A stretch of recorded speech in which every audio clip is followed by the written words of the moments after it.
हमारे पास 5611 से काफ़ी सिंपल प्रॉब्लम है जिसमें हमें basically boiling point of solution दिया हुआ है और हमें यहाँ पर दिया हुआ है और बेसिकली कॉलिगेटिव प्रॉपर्टीज पर बेस्ड क्वेश्चन है जिसमें 0.61 ग्राम ऑफ बेंजोइक एसिड को 5 ग्राम ऑफ डाला गया है और इसी वजह से ये डायमराइज हो जाता है मतलब आयनाइज हो रहा है बेसिकली टू एक्सटेंट ऑफ मतलब 88% आयनाइज हो जा रहा है ये और बॉइलिंग पॉइंट दिया है हमें the boiling point and KB of C two हमें दिया हुआ है 46.2 इसका बॉइलिंग पॉइंट एंड केबी भी हमें इसका दिया हुआ है that is boiling cost and इसकी वैल्यू हमें 2.3 केल्विन केजी पर मोल दी गई है अब हमें बेसिकली जो निकालना है एलिवेशन इन बॉइलिंग पॉइंट क्योंकि इसकी यहाँ पर डिसोसिएशन हो रही है तो बेसिकली इसमें एक इंक्रीज इन कॉलिगेटिव प्रॉपर्टीज होगा एलिवेशन इन बॉइलिंग पॉइंट हमें देखने को मिलेगा सबसे पहले हम यहाँ पे अपने गिवन लिख लेते हैं हमारे पास है मास ऑफ सोल्यूट है ना क्योंकि हमने सॉल्व किया है दैट इज बट अगर मैं इसको W2 नेम करना चाहूँ इट इज 0.61 ग्राम्स वहीं अगर मैं मोलर मास देखूँ इसका मोलर मास हमारा हमें गिवन है इसमें molar mass of solute it is nothing but 122 हमारे यहाँ पर बेंजोइक एसिड सॉल्यूट है तो अब फिर मास ऑफ सॉल्वेंट भी हमें यहाँ पर गिवन है मास ऑफ सॉल्वेंट अगर हम देखें तो इट इज नथिंग बट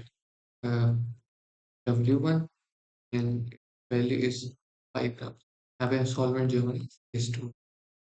और डिग्री ऑफ डिसोसिएशन भी हमारे पास अवेलेबल है डाइमराइज होके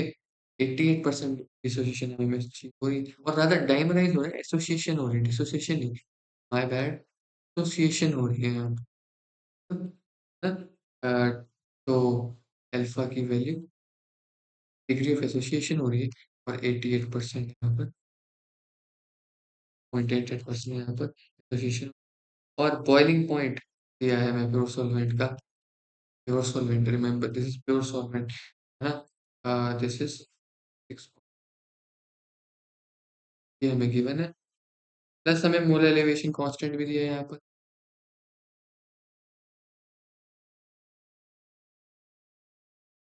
रहता है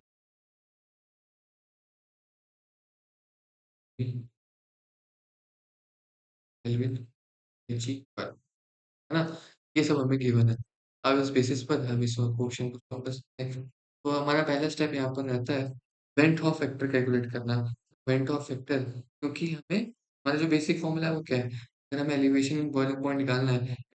is I into A B M है ना यहाँ पे मोल एलिवेशन कांस्टेंट है के बी आई हमारा वेंट ऑफ फैक्टर है बेसिकली डिग्री ऑफ एसोसिएशन दे रहा है हमें एंड है और यहाँ पर m जो है हमारी मोलालिटी है। तो सबसे पहले हम यहाँ पर अपना I कैलकुलेट कर लेते हैं that is van't Hoff factor, है ना? वेट हॉफ फैक्टर कैलकुलेट कर लेते हैं। वेट ऑफ फैक्टर का यहाँ पर फॉर्मूला है 1 minus alpha plus alpha by n यहाँ पर सॉरी अल्फा हमारा डिग्री ऑफ एसोसिएशन 0.8 में गिवन है क्वेश्चन में और वहीं n जो है हमारा it is number of particles combining तो यहाँ पर अगर देखें देखिए यहाँ पर 2 मॉलिक्यूल्स कंबाइन हो रहे हैं, है ना? यहाँ पर बेंजोइक एसिड अंडरगोज़ डाइमराइज़ेशन, डाइमराइज़ेशन का मतलब है कि 2 मॉलिक्यूल कंबाइन हो रहे हैं, form a single unit. Dimerization itself means combination और कमिंग टुगेदर मॉलिक्यूल्स। तो 2 मॉलिक्यूल हमारे एन की वैल्यू हम 2 लें, इसी को हम यहाँ पर रिप्लेस कर देंगे। पेंटो फैक्टर कैलकुलेट करने के लिए अल्फा की वैल्यू पॉइंट प्लस 0.88 बाय हमारी n की वैल्यू दैट इज़ 2 और इसको सॉल्व करने पर हमारे पास i की वैल्यू आ जाती है कुछ 0.56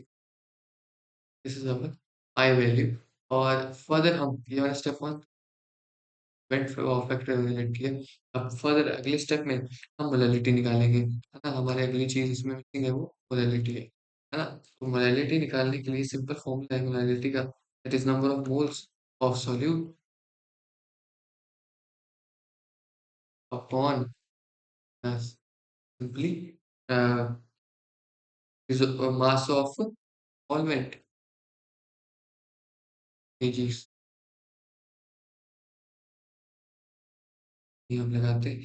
ये अगर मोलर सॉल्यूट निकालना है, it is given mass of solute और मोलर मास ऑफ सॉल्यूट है ना, ये हमारे मोल्स हो गए और मुझे mass of solvent in KG लिखना है बिलो दिस, तो उसको मैं आराम से ऐसे लिख सकता हूँ, दैट इज मास हमें ग्राम्स में गिवन है, केजी में नोट करने के लिए। This is our word formula molality. Molality निकालें वैल्यूज को रिप्लेस करके, W2 की जगह हमारा आ गया 0.61 upon given mass given 120 grams दिया हुआ है हमें, हाँ, ऑल ओवर ये यहाँ पर हमारे पास W2 एंड M2 वैल्यू भी गिवन है 122, हमने रिप्लेस कर दिया। फर्दर हम सॉल्वेंट का मास डाल देंगे इसमें 5 ग्राम में, मोलालिटी यहाँ पर जाएगी। दिस इज सॉल्व आउट करने पर ठीक है 5। So this gives us molality of 1 mole per K। ये हमारी मोलालिटी है ये। अब हमारे पास सारी चीज़ें एलिवेशन निकालने के लिए तो डेल्टा टी भी आसानी से कैलकुलेट कर सकते हैं हम। This is our step 3, step 3 ये होगा और दिस वाज आवर स्टेप 2। अब फाइनली हम लास्ट स्टेप में आ गए हैं, and which is to put in the values we have calculated, है ना, and as well as known values। I की वैल्यू हमने कैलकुलेट की थी यहाँ पर 0.56, KB की वैल्यू हमें गिवन है दैट इज 2, एंड रिलेटिव भी हमने यहाँ पे कैलकुलेट कर लिया है, सिस्टम दैट इज 1। हमारे पास यहाँ पे delta TV that is elevation in boiling point calculate कर लिया जाता है 8 take it as Kelvin और frequency है। तो फाइनल स्टेप पे अब हम दैट इज इसमें हम अपना आंसर कैलकुलेट कर सकते हैं काफ़ी आसानी से। अगर हम प्योर बॉइलिंग पॉइंट में अगर हम इतनी एलिवेशन और ये ऐड कर दें, हमें अ, यहाँ पर फाइनल टेम्परेचर हमारा मिल जाएगा एलिवेट होने के बाद, है ना? तो इनिशियल हमारे पास प्योर सॉल्यूशन का जो था सॉरी प्योर जो हमारे पास अ, प्योर सॉल्यूट का जो टेम्परेचर था, है ना? बॉइलिंग टेम्परेचर उसमें सॉरी प्योर सॉल्वेंट था।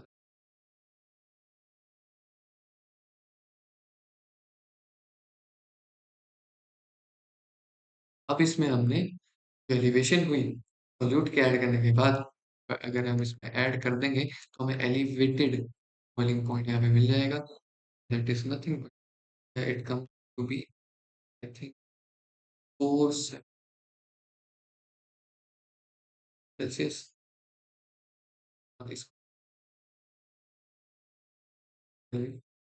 प्लस 2 टेम्परेचर करके आप this is our final answer.